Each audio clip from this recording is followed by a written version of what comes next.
آقای زلنسکی که رفته بود دیدن آقای ترامپ، همونجوری که خبر داریم با هم دیگه دعواشون شد و به قولی، یعنی به قول فاکس نیوز، ایشون رو از کاخ سفید اخراج کردن. The president has kicked Zelensky out of the White House. His delegation right now is telling him that he's got to go home. The president felt disrespected. Officials in the room felt that beyond the language barrier that we've heard some discussion about, Zelensky's body language, shrugging and eye rolling, was ungrateful, disrespectful. و یه ناهاری اونجا تدارک دیده بودن برای مهمان‌ها که بعد از اینکه جلسه تموم شد، کنفرانس خبری تموم شد، برن ناهار رو بخورن. اون ناهار هم برنامه‌اش به هم خورد و آقای رئیس جمهور اومد از خبرنگارا پرسید شما ناهارم دادن این نه؟ ما ساعت 2:30 اومدیم. ناهار خونه خوردیم. قبلی‌ها خوردن ناهار؟ ان شاءالله خوردن. و همونجوری که دیدین این ناهار نصیب خبرنگاران شد و ناهار رو دادن به خبرنگارا. باورتون نمیشه، خودتون فاکس نیوز رو ببینید. President feels that Zelensky is not ready for peace and he can come back when he's ready to talk about peace, but he's not in that position right now, and Zelensky is being told he's got to go. The lunch that they were supposed to have is sitting right outside the hallway, and the press staffers are going to be eating that lunch.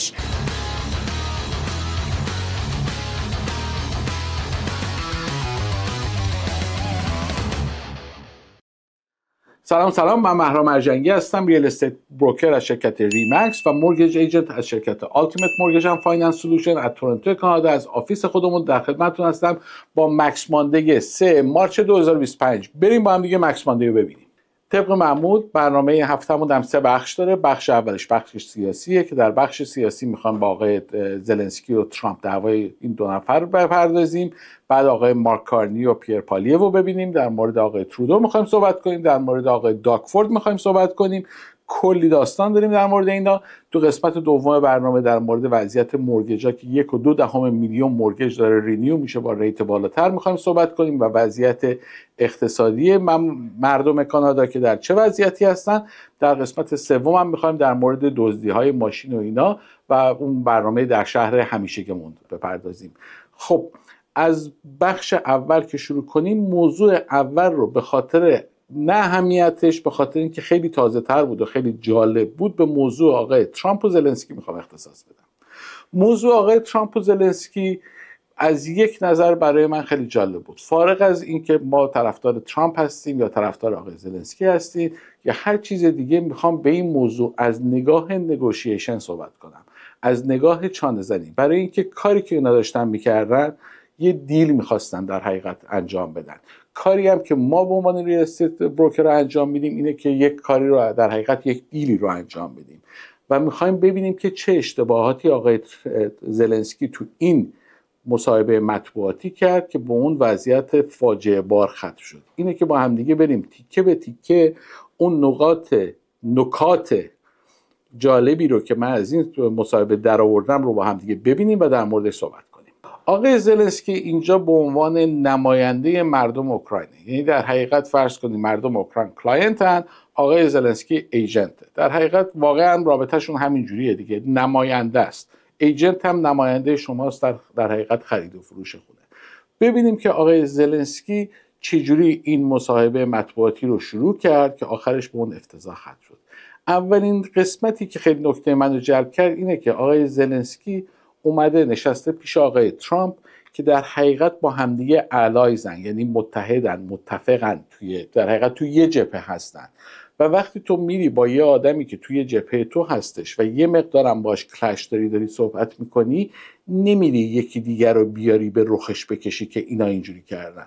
الان نگاه کنیم ببینید آقای زلنسکی چجوری در مورد اروپا صحبت میکنه. We can help Europe because Europe really helped. President Trump said that they made less support, but they have our friends and they are our very supportive partners. They really gave a lot, Mr. President. They did. Really, they did. They gave a lot, but they gave much less. No. Much less. No. No. ببین اولین نکته اینجاست که میگه که آقا اروپایی‌ها بیشتر از امریکایی‌ها کمک کردن. ترامپ میگه نه، از ما کمتر به شما کمک کردن، ولی ایشون در مقابل تمام خبرنگارا با آقای ترامپ میگه نو، یعنی اولین جایی که در حقیقت آقای ترامپ رو داره ضایع میکنه در مقابل خبرنگاران اینجاست. این یه چیزی الان تریگر میکنه تو ذهن آقای ترامپ که خب من حالتو یه جایی میگیرم. بخش بعدی جاییه که خبرنگار یکی از شبکه‌های خبری امریکا از آقای زلنسکی میپرسه چرا لباس کچلوار رسمی نپوشیده که اومدی کاخ سفید. ایشون مثلا من یادم همینجوری پلیور پوشیده، منم رنگ سبز پوشیدم، مدل جنگی. به هر صورت ازش میپرسه که شما به احترام مردم امریکا چرا کچلوار نپوشیدی اومدی اونجا. من اگه جای آقای زلنسکی بودم میگفتم به خاطر اینکه کشور من توی جنگه و کاملا میفهمم، به مردم امریکا خیلی هم احترام قائلم و برای شما، ولی برای اینکه مردمم توی جنگ هستن و من از در حقیقت نبرد جنگ دارم میام اینجا، کچلوار نمیپوشم و کراوات بزنم که مردمم احساس نکنن که جدا شدم از اونا و هنوز یکی از اون مردم جنگجویی هستم که اومدم اینجا دارم صحبت میکنم. ان شاءالله بعدش که توافق رسیدیم حل میکنم. ولی آقای زلنسکی ببین چجوری جواب این یارو رو میده. Why don't you wear a suit? You're the highest level in this country's office, and you refuse to wear a suit. Just want to see if you do you own a suit? Yeah, you have problems. A lot of Americans have problems with you not Really? respecting. I don't have the such. office. I will wear a costume after this war will finish. Okay. Yes, maybe one, Maybe something like this. like yours. Yes, sir. Yes, That'd be great. maybe something better. I don't know. We will see. Maybe something cheaper than yeah. کل کل میکنه. من شاید بهتر بپوشم از شما، شاید چیپتر بپوشم. آقا خبرنگار که چکوچونه نمیزنیم، اونم خبرنگاری که حالا بعدا میبینی که محبوب آقای ترامپ هم هستش. تو این قسمت آقای ترامپ به خبرنگار میگه که آقا من میخوام اول این دیل انجام بشه، بعد در مورد سکیوریتی و امنیت پایدار طولانی مدت این صلح صحبت کنیم. اول میخوام این صلح رو انجام بدم، بعد بقیه کار رو انجام بدیم. خیلی هم محکم در این مورد داره صحبت میکنه. با هم دیگه نگاه کنید. Does that mean you'll provide security guarantees, Mr. President? I don't want to talk about security yet because I want to get the deal done. You know, you fall into the same trap like everybody else. A million times you said over and over, I want to get the deal done. Security is so easy. That's about 2% of the problem. I'm not worried about security. I'm worried about getting the deal done.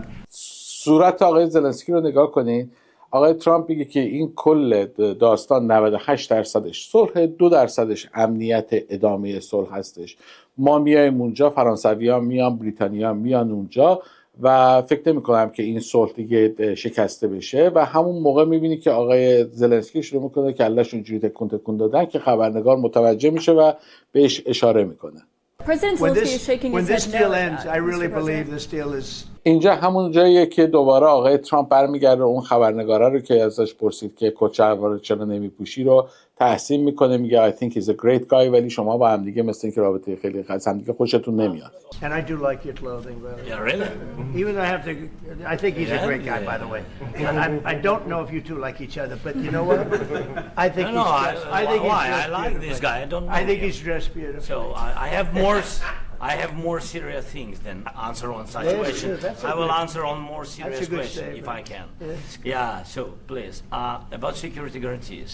خب برمیگرده میگه که آره من این آقای خبرنگارم دوست دارم ولی من مسائل مهمتری دارم در مورد صحبت کنم. کاملا میفهمم حرف شما، من میفهمم، ولی وقتی توی فضای کاخ سفید نشستی با ترامپ قوی ترین آدم دنیا داره در مورد طرف اینجوری صحبت میکنه، تو دیگه یارو رو ضایع نمیکنی بگی آقا سوالت مزخرف بود، من از مسائل مهمتری میخوام صحبت کنم. درسته حرفت درسته، ولی میتونستی اینو نگی. یعنی اینا دونه دونه داره اضافه میکنه به تنشنایی که توی این در حقیقت مصاحبه خبری هستش. این در حقیقت هم کشت من اسمنو بزنه آقای در حقیقت. خب بریم قسمت بعدیشو ببینیم.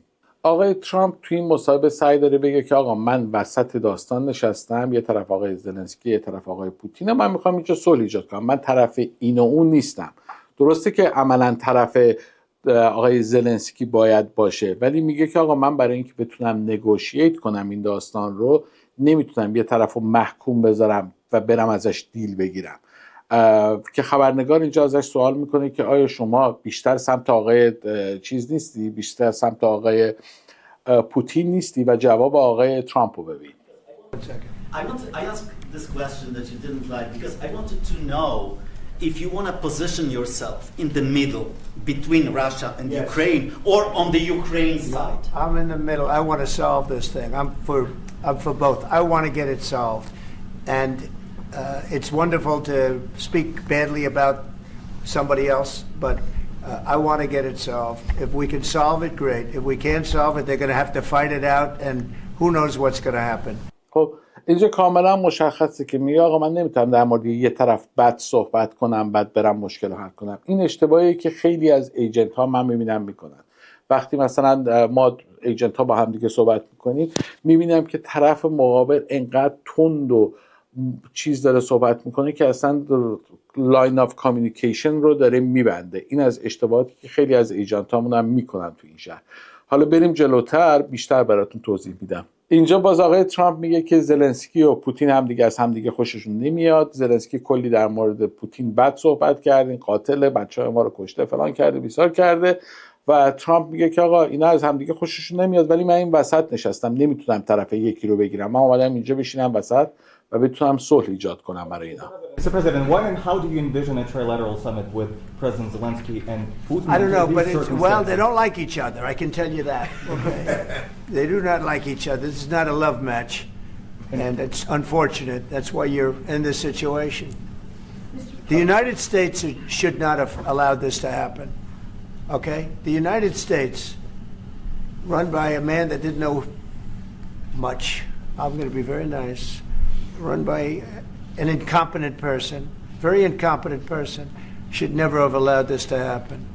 اینجا آقای زلنسکی میپره به خبرنگارا میگه ساکت ساکت یه دقیقه بزنید من حرف بزنن و شروع میکنه صحبت کردن که یه لحظه ببینیم که چه اشتباهاتی در این صحبتش میکنه. About sorry, just a second. About any negotiations. First of all, I want really to tell you, and I think that everybody understands that Ukraine, more than Ukrainians, nobody wants to stop this war. But at the future, any negotiations, it's understandable that two sides of the war, not Russia and the United States, because this is not the war between Russia and the United States.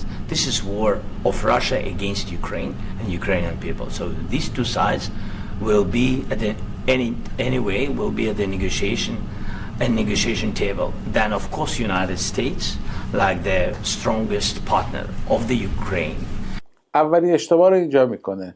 اینجا میگه که آقا این جنگ بین جنگ امریکا و روسیه نیستش، این جنگ اوکراین و روسیه هستش. خب اینجا خودش رو داره از امریکایی‌ها جدا میکنه. امریکایی که 350 بیلیون دلار بهش کمک کردن، کانادا 20 بیلیون دلار کمک کرده، اروپا نمیدونم خدا بیلیون دلار کمک کرده. حالا به جای اینکه بگه که آقا ما همه با همیم، این جنگیه که کل منطقه هستش و همه شما رو داره هدف قرار میده، میگه این جنگیه که با ما داره انجام میده. خودش اول اینجا از امریکا دیتچت میکنه. حالا بریم جلوتر ببینیم چه اتفاقی میفته. And of course Europe. I think Europe is very important. I want to speak about it with the president.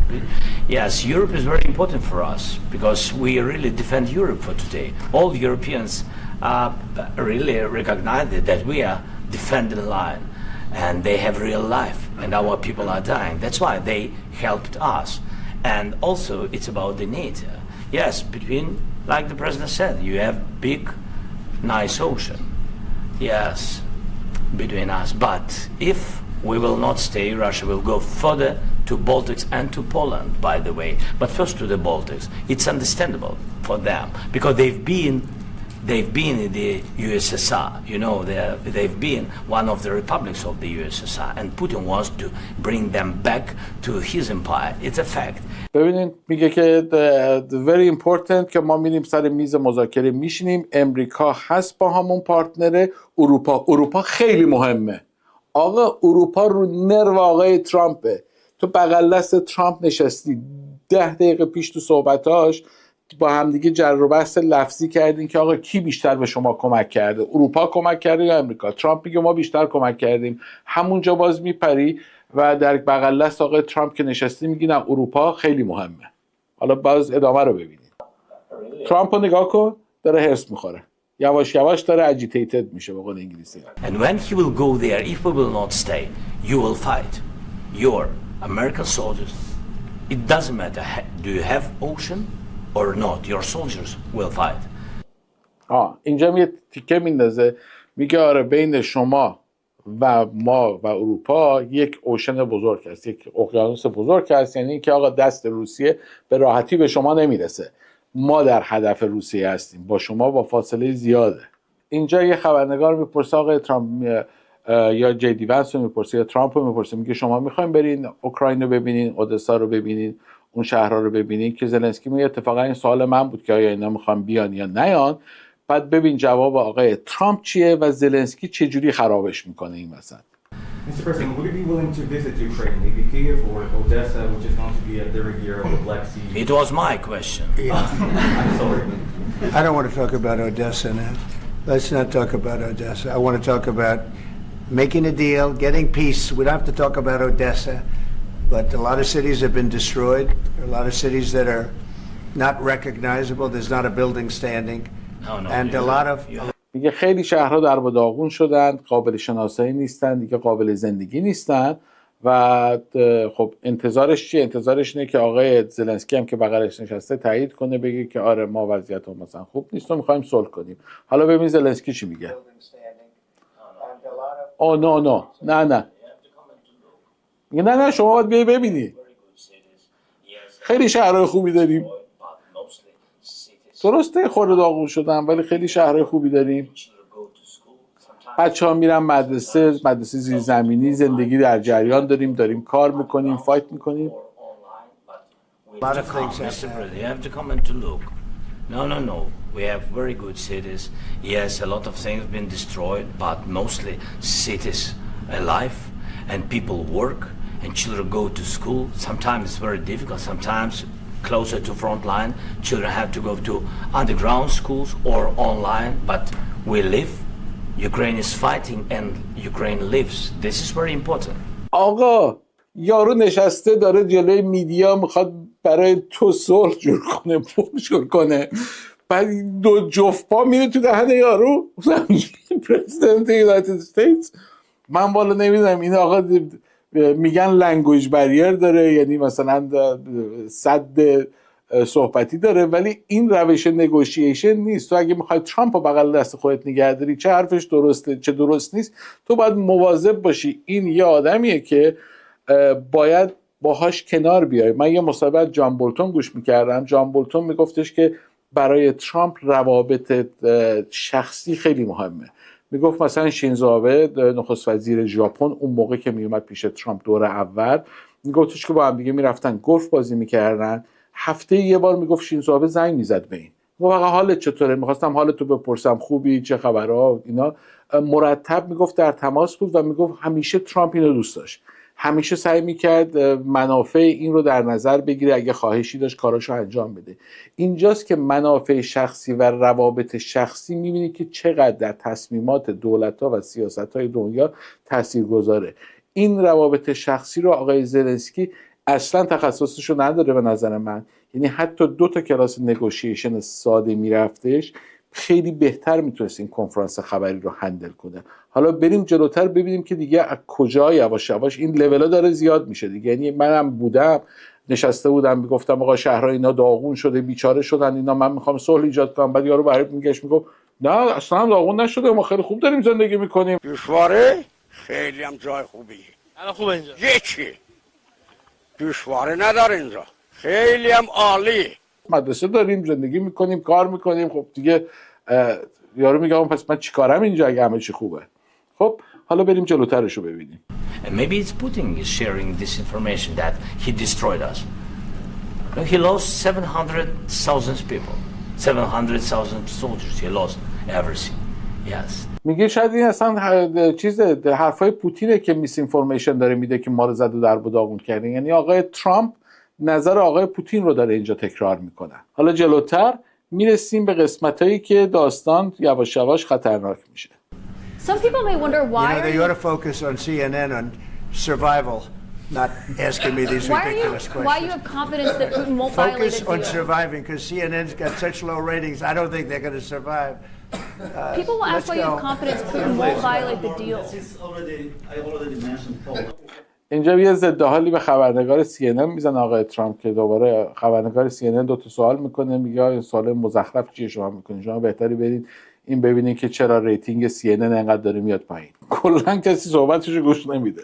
خب بعد میریم قسمت بعدی.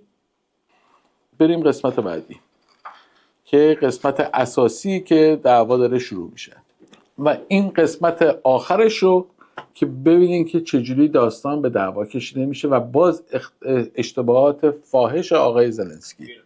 For 4 years in the United States of America, we had a president who stood up at press conferences and talked tough about Vladimir Putin, and then Putin invaded Ukraine and destroyed a significant chunk of the country.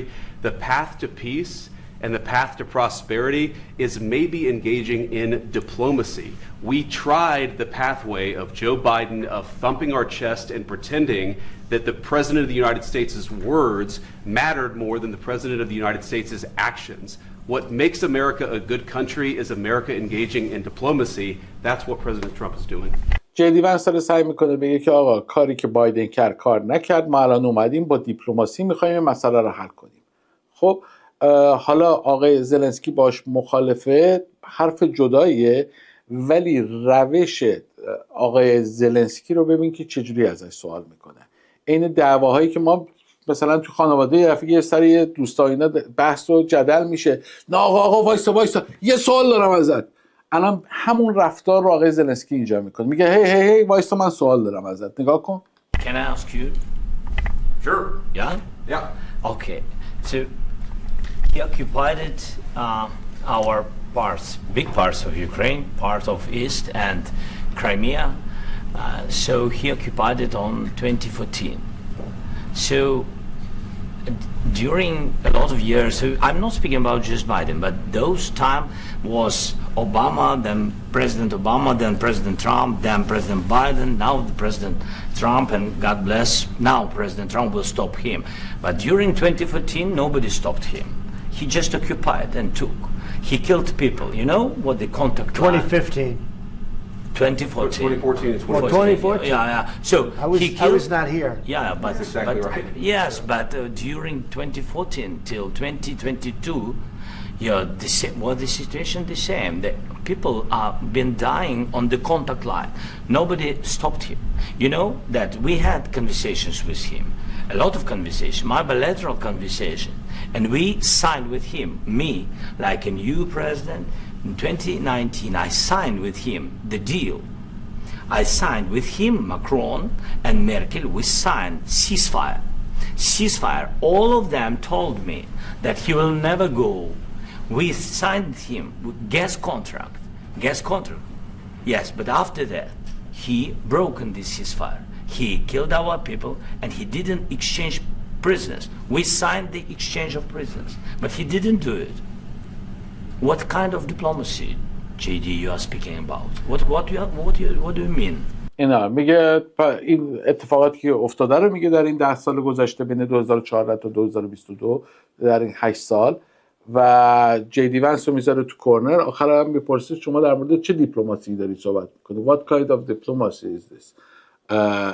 که این توی یک جمع خبری، اگه توی جلسه خصوصی بود کاملا فاین بود. اگر آقای زلنسکی با خبرنگاران صحبت میکرد این حرف رو میزد باز میتونستیم قبولش کنیم، ولی معاون رئیس جمهور امریکا رو کورنر بکنی اینجوری وایسی بعد بگی چه دیپلماسی هست این، بخوای محکومش کنی، خب معلومه چه جوابی میده. و جواب آقای JD ونس رو ببین. I'm talking about the kind of diplomacy that's going to end the destruction of your country. Yes, but if you are not strong... Mr. President, with respect, I think it's disrespectful for you to come into the Oval Office and try to litigate this in front of the American media. Right now, you guys are going around and forcing conscripts to the front lines because you have manpower problems. You should be thanking the President for trying to bring an end to this conflict. Have you ever been to Ukraine that you say what problems we have? I have been to. Come once. I've actually watched and seen the stories, and I know what happens is you bring people, you bring them on a propaganda tour, Mr. President. Do you disagree that you've had problems? What? Bringing people into your military? We have problems. And do you think that it's respectful to come to the Oval Office of the United States of America and attack the administration that is trying to prevent the destruction of your country? JD ونس پرید جوابشو داد.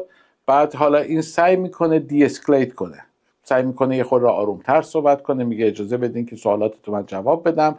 First of all سوال اول شروع میکنه جواب دادن. A lot of questions. Let's start from the beginning. Sure. First of all, during the war, everybody has problems. Even you, but you have nice ocean and don't feel now, but you will feel it in the future.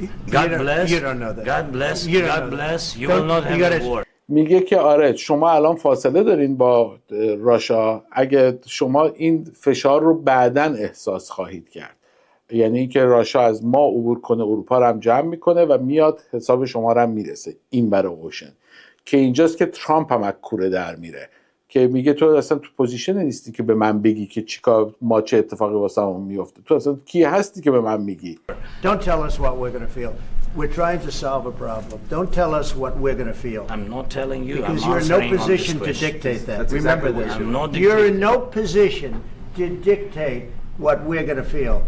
You We're will- going to feel very you will good. feel influence. We're going to feel very I'm good and telling very you, strong. You will feel influence. You're right now not in a very good position.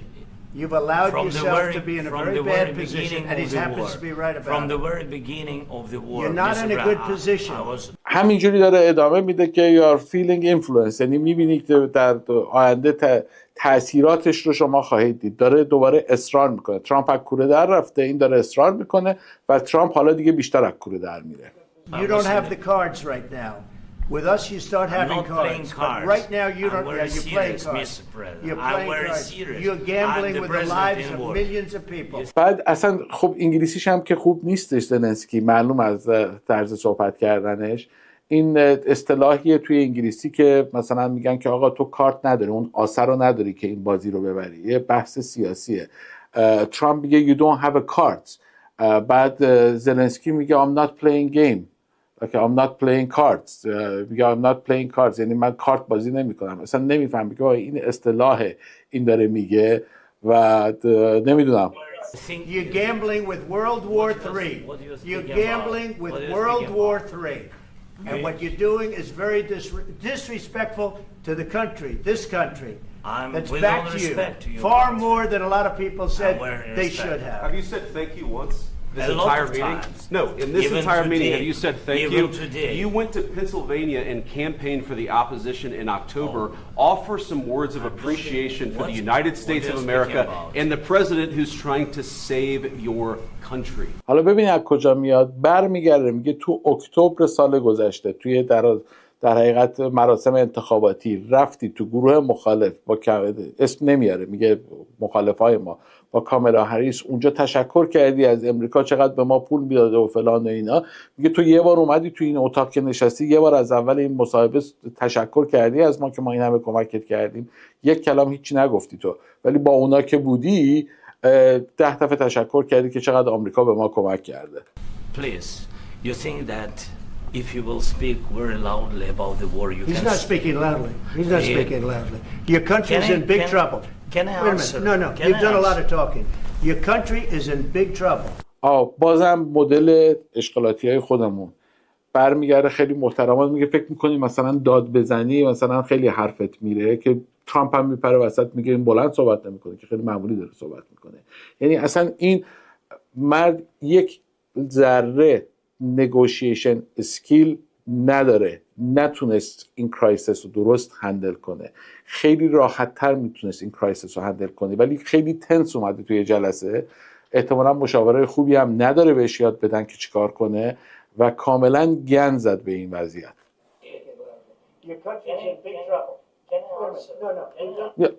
بعد ترامپ داره حرف میزنه، باز میگه can I answer let me speak. بعد یارو میگه نه به اندازه کافی شما صحبت کردید دیگه نمیخواد صحبت کنید دیگه، از این بدتر چیزی میشه. آقا بذار ترامپ حرفشو بزنه، تو هم بعد دوباره نوبت شد حرف بزن.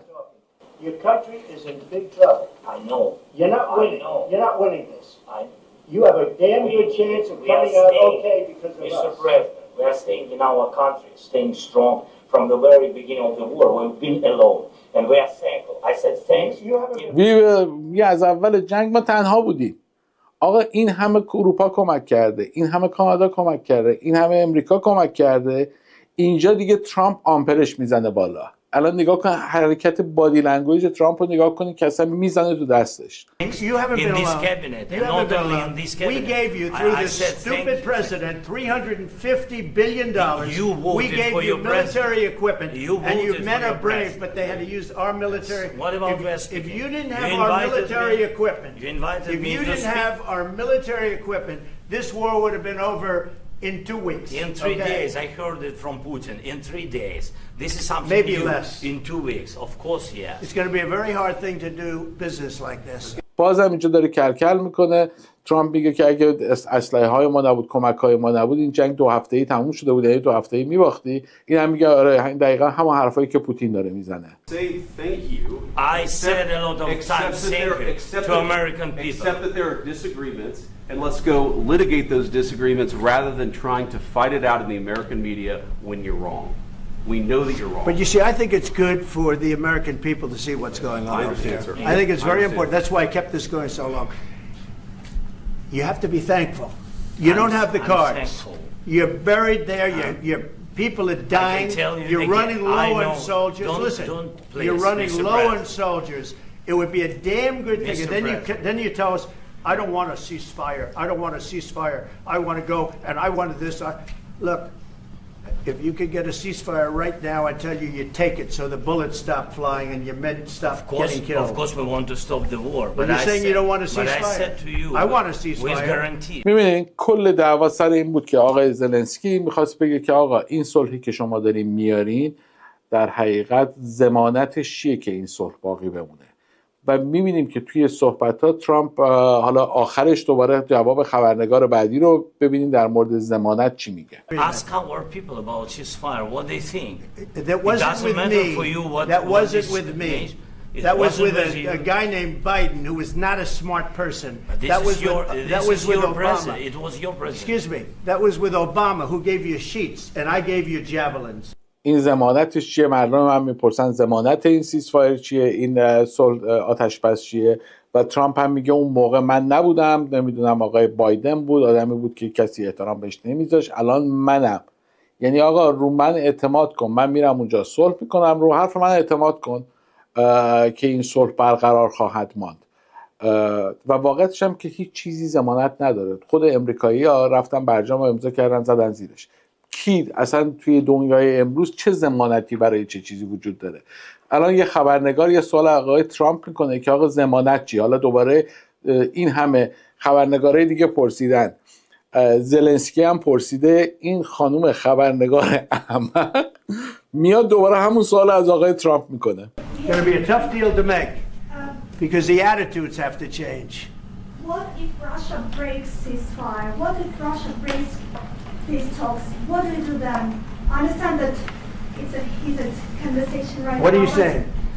She's asking, what if Russia breaks the ceasefire? بازم خبرنگاره میپرسه حالا اگه روسیه این آتش بس رو قطع کنه و در حقیقت بشکنه و دوباره حمله کنه چه اتفاقی میفته؟ الان ما 45 دقیقه سر این دعوا داریم، همه دارن سر این دعوا و دوباره این خانم همون سوالا رو میکنه.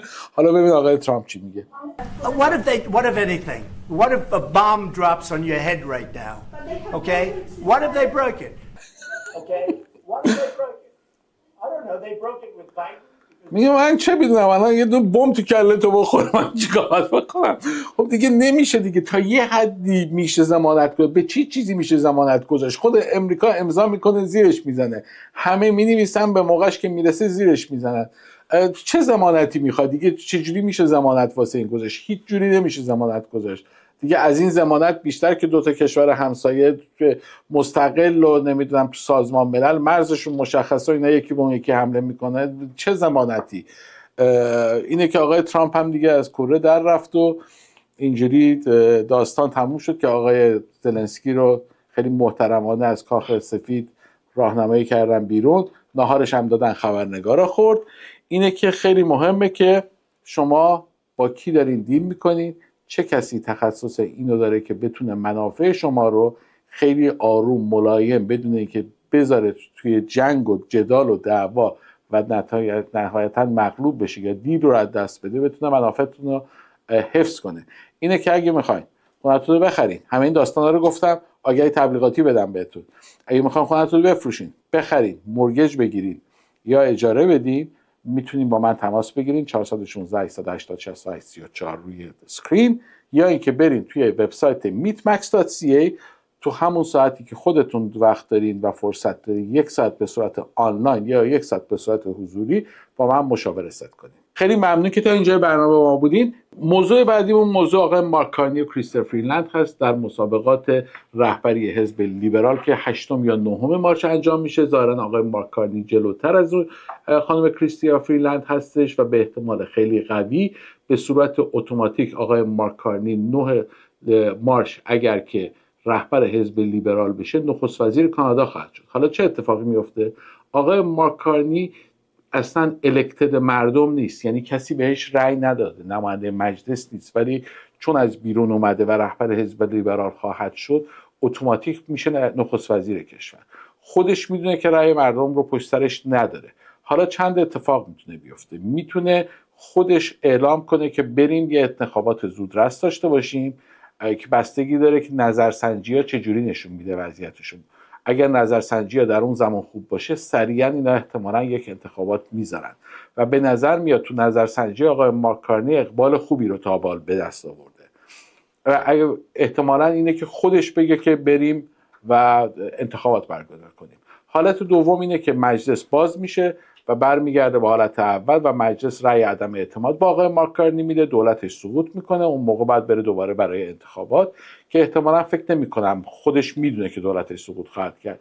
این حالت اتفاق نمیفته. حالت سوم هم اینه که مجلس رأی اعتماد بهش بده و همونجوری بمونه نخست وزیر تا ماه اکتبر و نوامبر که انتخابات سراسری کانادا خواهد بود، ولی به احتمال زیاد خودش اعلام انتخابات زودرس خواهد کرد.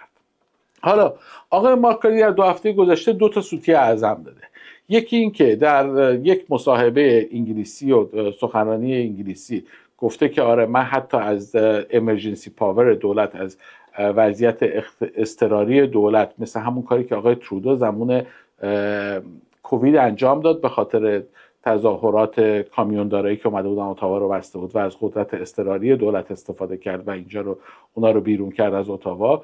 گفته من میخوام از اون قدرت اضطراری دولت استفاده کنم و خط لوله نفتی رو از آلبرتا به در حقیقت شرق و غرب کانادا بکشم. یکی از مسائلی که هست اینه که کبک کلا مخالف اینه که خط نفتی از آلبرتا بیاد از کبک رد بشه، از بنادر کبک رد بشه. کلا کبکی‌ها مخالف این داستان هستن. ایشون در نتیجه وقتی رفته بود در کبک داشت صحبت میکرد به زبان فرانسه، برعکس اینو گفت ما اصلا قرار نیست اینجا تو کبک لوله رد کنیم، ولی از اونجایی که دنیای امروز دیگه همه که تو کانادا هستند خبرنگارا هم فرانسه میدونن هم انگلیسی میدونن، این دوتا رو پیدا کردن بغل دست هم گذاشتن که با هم دیگه میبینیم. And something that my government is going to do is to use all of the powers of the federal government, including the emergency powers of the federal government, to accelerate the major projects that we need in order to build this economy and take on the Americans. Okay, premier point. Mais donc vous n'imposeriez jamais un pipeline au Québec ou à d'autres? N'imposerai jamais. Jamais. Jamais. Une loi d'urgence. Mais je vais utiliser mon gouvernement, si j'étais premier ministre, mon gouvernement utiliserait nos pouvoirs d'urgence afin d'accélérer des projets qui sont dans l'intérêt national.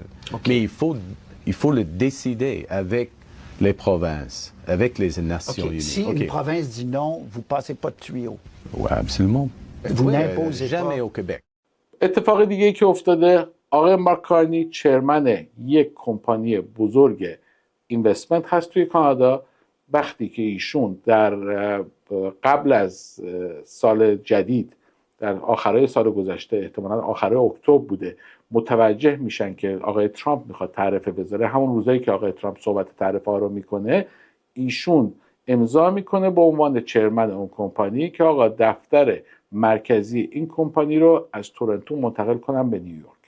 بعدش که میاد این بر سال و منتخب حزب لیبرال میشه که بره برای رهبری حزب لیبرال ران کنه، ایشون از اون شغل استعفا میده و الان زیر سوال هست ایشون که ایشون چه نخست وزیری میخواد بشه که خودش بدو خبردار شد که آقای ترامپ میخواد تعرفه بذاره، کمپانیشو بدو از امریکا برداشت برد از کانادا برداشت برد امریکا ترس تعرفه‌های ترامپ. حالا اومده برای کانادا میخواد در حقیقت سینه سپر کنه و جنگ کنه.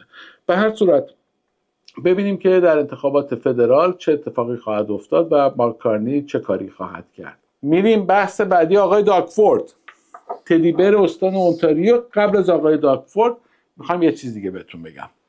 انقدر حرف دارم این هفته بهتون بگم زیاد دارم. قبل از این حرف، قبل از این که اصلا آقای موضوع رو عوض کنیم، آقای زلنسکی، آقای ترامپ میگه 350 بیلیون دلار با بهش کمک کردیم. من چت جی پی تی پرسیدم، میذارم اسکرین شاتاشو براتون که چقدر کانادا به اوکراین کمک کرده.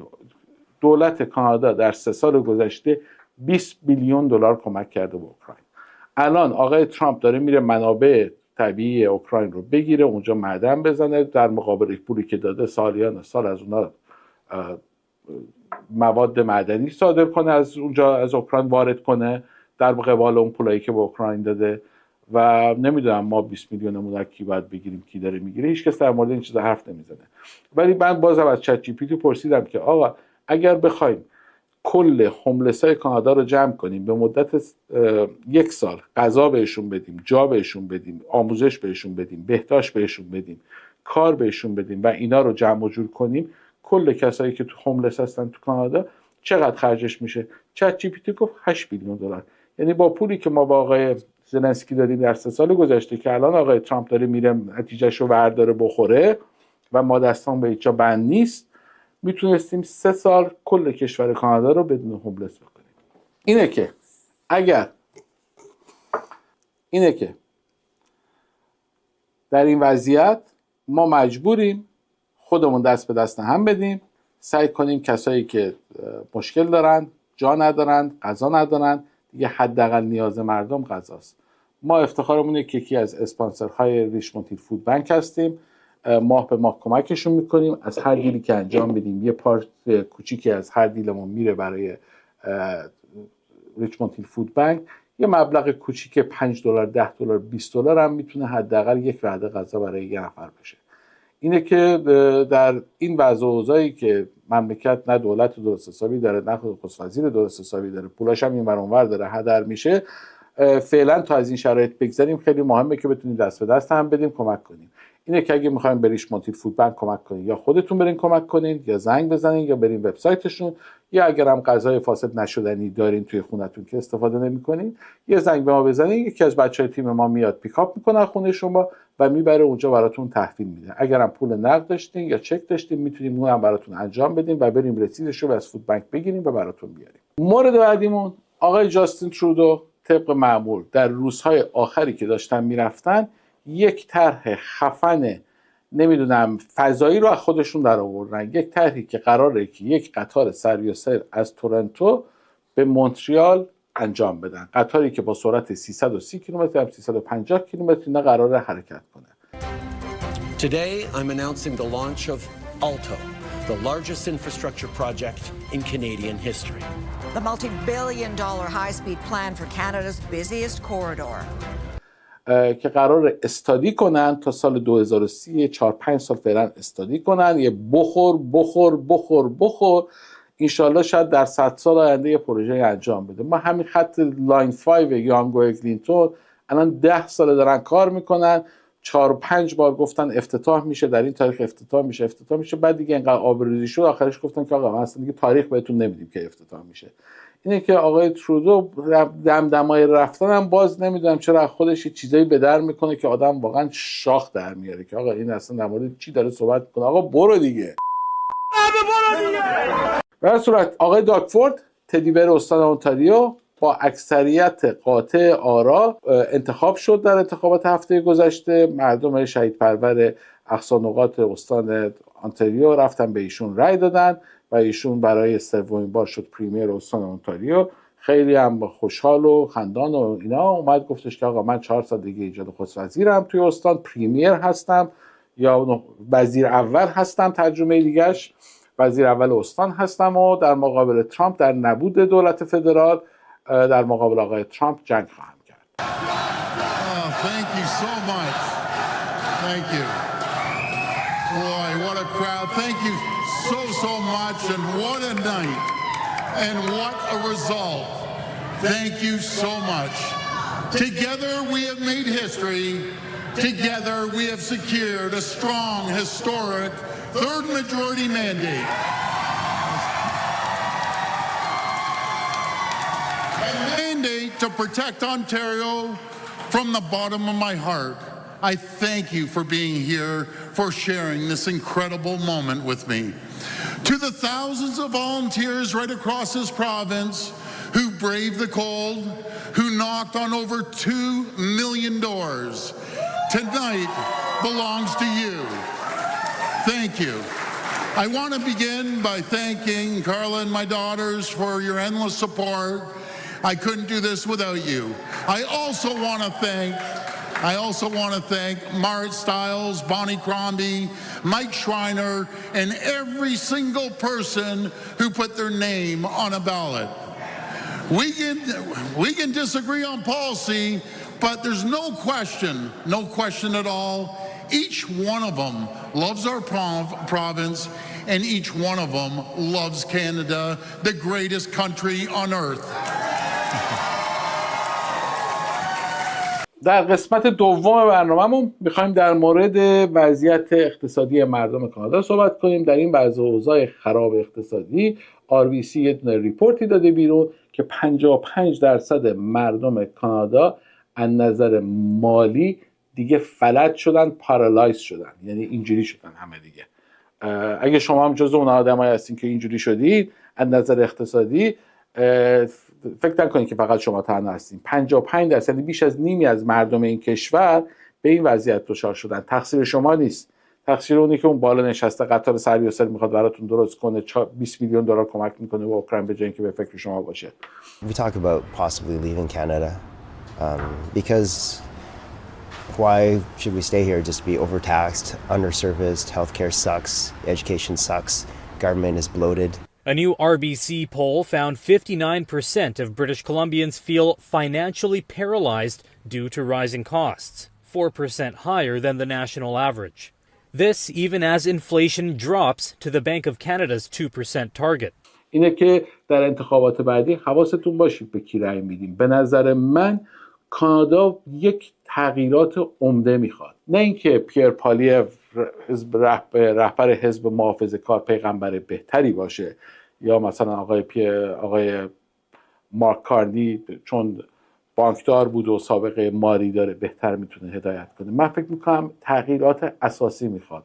آقای مارک کارنی از همون خانواده و حزب لیبرال با همون تفکرات داره میاد و فکر نمیکنم بتونه تغییرات عمده ایجاد بده. ما یه آدمی میخوایم که بیاد تغییرات عمده ایجاد بده و این تغییرات اساسی امیدوارم کانادا رو از این وضعیتی که توش دچار شده نجات بده.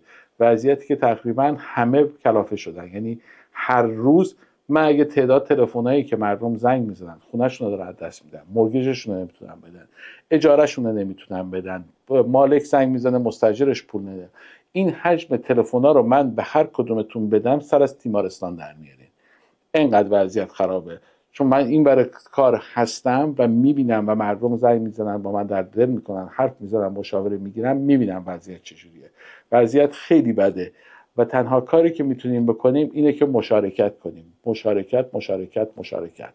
اگر تو کشور خودمون در ایران 20 سال پیش 30 سال پیش مشارکت نکردیم یا نتونستیم اونجا رو درست کنیم، حداقل حواسمون باشه اینجایی که اومدیم داریم کشور دوممون هست داریم توش زندگی میکنیم خراب نشه. نگیم آقا کانادا به ما چه ربطی داره. نه، کانادا اگر توش زندگی میکنی، کار میکنی، مالیات میدی، کشورت باید بجنگی واسش. کشور دومتون مهم نیستش. آدم هم مادر داره هم پدر داره، نمیتونی بگی کدوم از کدوم بیشتر دوست دارم. این هم مثل مادر پدرته، یه ایران مادرته، کانادا هم پدرته. اینه که یه خورده به خودمون بیایم و از این بی‌انفعالی بیایم بیرون و اگر میتونیم فکر کنیم به هر گروهی که فکر میکنیم که بهتر هست برای کانادا رأی بدیم، چون انتخابات به زودی برگزار خواهد شد. مورد دوم اینه که 1.2 میلیون خونه امسال مورگیجایی که داشتن با نرخ فیکس پایین رینیو خواهد شد. یعنی کسایی که 2020 با بهره 1.8% با 2% 1.7 مورگیج گرفته بودن 5 ساله، امسال مورگیجاشون تموم میشه، بعد برن با 4% بهرهاشون رو رینیو کنن. حالا چیکار دارن میکنن؟ یه سری دارن فکر میکنن که خونه هاشون رو بفروشن دانسایز کنن، یه سری دنبال اینن که برن حالا مورگیجاشون که مثلا 30 ساله بوده 25 سالش مونده سویچ کنن برن توی یه بانک دیگه ریفایننس کنن برن تا مثلا سقف 30 سال که پیمنتشون بیاره پایین و یه سری هم دیگه مجبورن که باید بفروشن خونه هاشون که گزارشش رو با هم دیگه میبینیم. Nearly 1.2 million mortgages are up for renewal, but an increasing number of homeowners are looking to downsize as they anticipate higher payments in the road ahead. They're looking to downsize the snow in front of their house as well. So for a look at the latest data from Royal LePage, the CEO Phil Soper joins us this morning. Phil, good to see you this morning. Great to be here. Nice to see that snow going away as the city works on clearing it up here. But a lot of people are trying to sort of clear their finances, working on the ledger, the accounts receivable and payable. How can people actually try to shrink their mortgages in this environment right now? Well, if you're looking at first-time home buyers, we got some really significant relief in December, the ability to stretch the amortization period out to 30 years. That made a big difference. And they're able to get insured mortgages now for, call it more typical GTA home prices, bumped it up by 50%, and that allows you to get a lower interest rate when there's mortgage insurance in place. For people who are renewing their existing mortgage, it's, again, you can stretch your payments out over a longer period of time.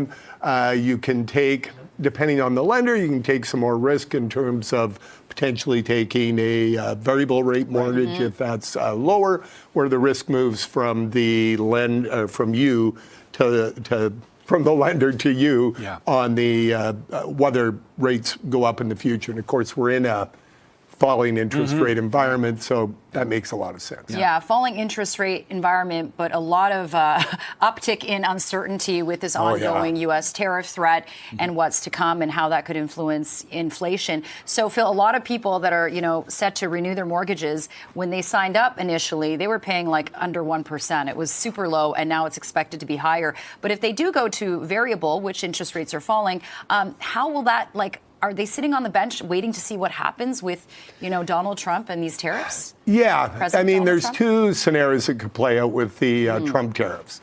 One is they raise prices, and you know how you combat prices, you raise interest rates, right? We saw that during the pandemic.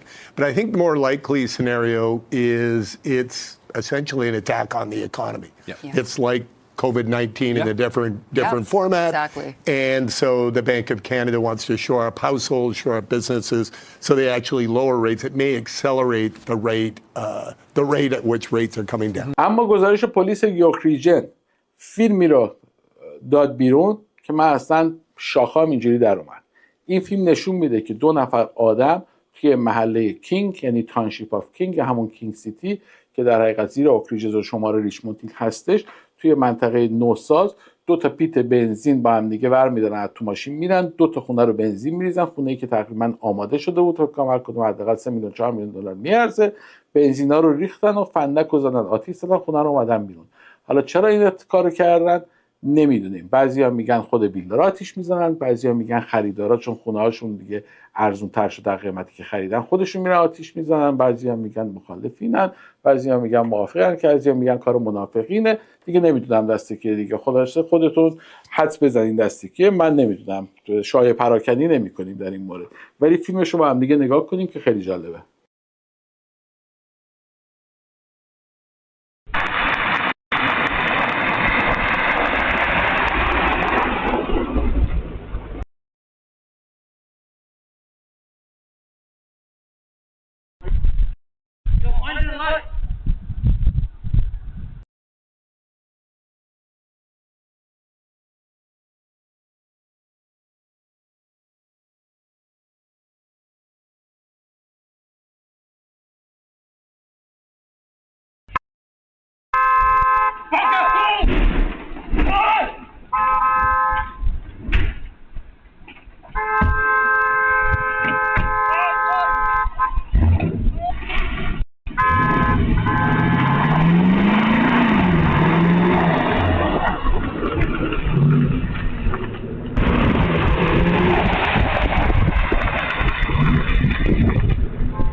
و پلیس همیلتون پلیس همیلتون انقدر که دزدی ماشین زیاد شده بود، بالاخره پلیس همیلتون تونست یک گروهی از تبهکارانی که ماشین میدزدن رو، یک حلقهشون رو حقیقت دستگیر کنه که بیش از 200 ماشین رو دزدیده بودن. امیدوارم این کارا رو زیاد بکنن. به نظر من پلیسا، نرسا، دکترا، اینایی که تو فرانت لاین هلت کیر و فرانت لاین در حقیقت امنیت کشور اینجا هستن، بسیار آدمایی هستن که صبورن. به نظر برای من خیلی مورد احترامم، برای اینکه اینا فرانت لاینن. هر کی از هر کی بدش میاد سر اینا خراب میکنه. کسی اون پشت رو نمیبینه که وقتی بیمارستان میرید 10 ساعت وای میسه توی صف، اون نرس بدبختی که اونجا نشسته با اون کلی غر میزنن. یا مثلا ماشینت که میاد دزدی میشه، پلیس میگه من کاری نمیتونم بکنم، سوئیچتو بذار دم در، ماشینتو ندزد، شیشه خونتو نشکنن، نیام بالا، همون دم در سوئیچو بردارم ببرم، ما به پلیس فوش میدیم.